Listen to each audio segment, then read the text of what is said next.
back. Earlier, we shared some details of Kamala Harris's swampy past, and of course, there's even more of that with Joe Biden himself. And there's no one better to break it all down than our next guest, Peter Schweizer, author of the fantastic book, Profiles in Corruption. Peter, so great to see you again. I want to go to Kamala Harris first. Much of what we laid out earlier was based on your fantastic reporting.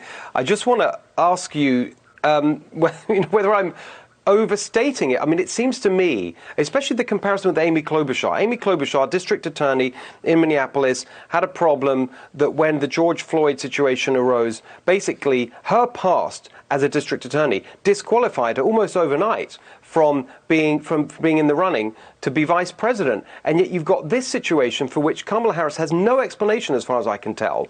And it's really disgusting what she did. I can't understand how she ended up passing the Joe Biden vetting and how there isn't a huge fuss about this.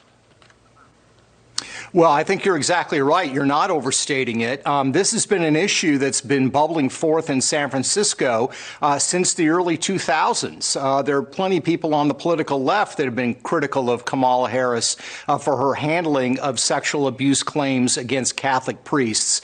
I think what helped Kamala Harris in this particular case is, as I talk about in the book, she has a long history with the Obamas going back to before Barack Obama was even a U.S. Senator.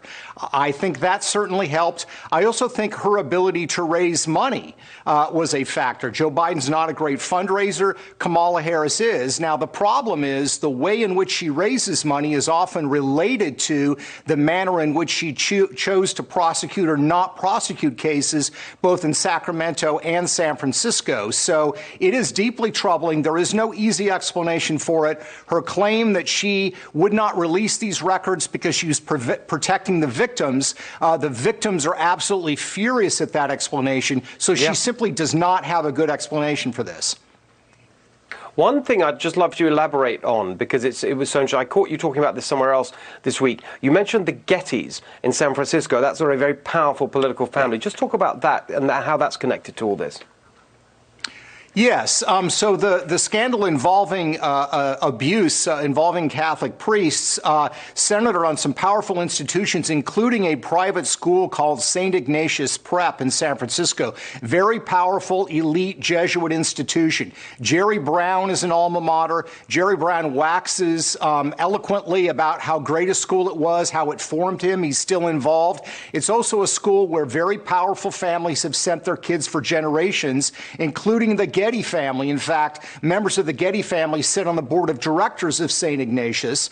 And based on other records that are available, St. Ignatius has had a major problem in this area going back decades. So we're not only talking about Kamala Harris getting donations from people that were lawyers representing Catholic Church institutions in these cases. We're also talking about very powerful families that ended up getting behind her candidacy, being connected to these institutions that were in the crosshairs of this investigation by her predecessor. I think there's a lot more on this. We're going to keep digging. Just very quickly, Pete, we don't have a lot of time, but just on Joe Biden, his terrible swampy past. What would you say, just in terms of a headline, is the area that we should be paying most attention to with his corruption in the past? It's the breadth and the depth. You've got 5 members of the Biden family involved in corrupt behavior. I've never seen that many family members with a political figure. At the same time, it's who they're doing the deals with. We're not talking about a paving contractor back in the home district. We're talking about deals with the Chinese government, which is America's chief rival on the global stage. That is who their commercial ties are with. Those ties did not exist before Joe Biden became vice president.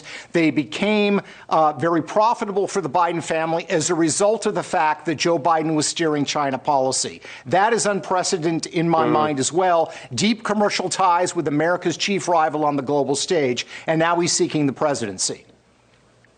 All right. Well, Peter, thank you so much. As I say, lots more to dig into. We'll be doing that with you over the weeks ahead. It's so important. Thanks for all your work on this. Coming up, reaction from Lisa and Charlie. Don't go away.